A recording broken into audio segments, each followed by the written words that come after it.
ನನಗೂ ಭಯ ಇದೆ. ಆದರೆ ಯಾವಾಗ ಯಾವ ವಿಷಯಕ್ಕೆ ಯಾರ ಮುಂದೆ ಭಯ ಪಡಬೇಕು ಅನ್ನೋ ಬುದ್ಧಿನೂ ಇದೆ.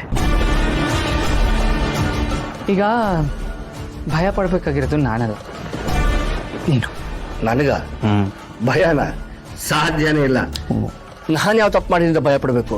ಭಯ ಪಡಕ್ಕೆ ತಪ್ಪೇ ಮಾಡಬೇಕು ಅಂತಿಲ್ಲ. ನಿನ್ನಿಂದ ಏನಾದರೂ ತಪ್ಪಾಗ್ಬಿಡುತ್ತೇನೋ ಅನ್ನೋ ಭಯನೂ ಇರ್ಬೋದಲ್ವಾ?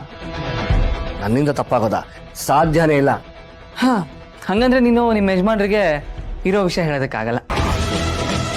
ಅಕಸ್ಮಾತ್ ನೀನು ನಿಮ್ಮ ಯಜಮಾನ್ರಿಗೆ ನನ್ನ ಬಗ್ಗೆ ಹೇಳಿದೆ ಅನ್ಕೋ, ಹಾಗೇನಾಗುತ್ತೆ? ನಿನ್ನ ಕುತ್ತಿಗೆ ಹಿಡಿದು ಆಚೆ ತಳ್ತಾರೆ.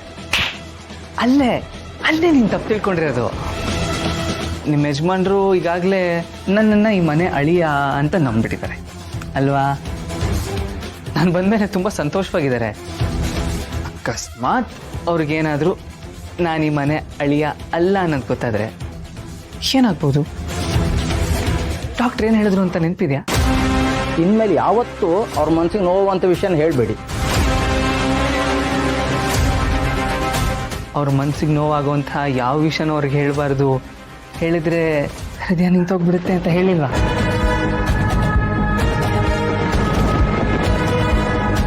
ಅವ್ರ ಸಾವಿಗೆ ನೀನೇ ನೇರವಾದ ಕಾರಣ ಆಗ್ತೀಯ.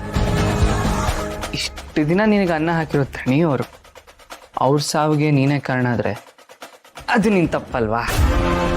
ಇಲ್ಲ, ಏನೂ ಆಗ್ಬಾರ್ದು. ಭಯ ಆಗ್ತಿದೆ ಇವಾಗ. ನಾನಾಗಲೇ ಹೇಳ್ದೆ ತಾನೆ, ಭಯ ಆಗೋದು ನಿನಗೆ ಅಂತ. ಆಯಿತು, ಹೋಗು. ನನಗಂತೂ ಭಯ ಇಲ್ಲ. ನೀನೇನಾದರೂ ಇರೋ ಸತ್ಯನೆಲ್ಲ ನಿಮ್ಮ ಯಜಮಾನಿಗೆ ಹೇಳಬೇಕು ಅಂತ ಅನಿಸಿದ್ರೆ ಹೋಗ್ಬೋದು, ಹೋಗು. ಅಯ್ಯೋ, ಈಗ ನಾನೇನು ಮಾಡಲಿ? ಏನು ಮಾಡಬೇಕು ಅಂತ ನಾನು ಹೇಳ್ತೀನಿ. ಇನ್ನು ಯಾವ ಸತ್ಯ ಗೊತ್ತಿದ್ರು ಏನು ಗೊತ್ತೇ ಇಲ್ಲ ಅನ್ನೋ ಹಾಗೆ ಸಸಿ ಕೀಳ್ಕೇಳಿ ಅಷ್ಟೇ ಮಾಡೋಕ್ಕಾಗೋದು. ಆಗ ನೀನು ನೆಮ್ಮದಿ ಆಗಿರ್ಬೋದು, ನಿಮ್ಮ ಯಜಮಾನರು ನೆಮ್ಮದಿ ಆಗಿರ್ಬೋದು, ನಾನು ನೆಮ್ಮದಿ ಆಗಿರ್ಬೋದು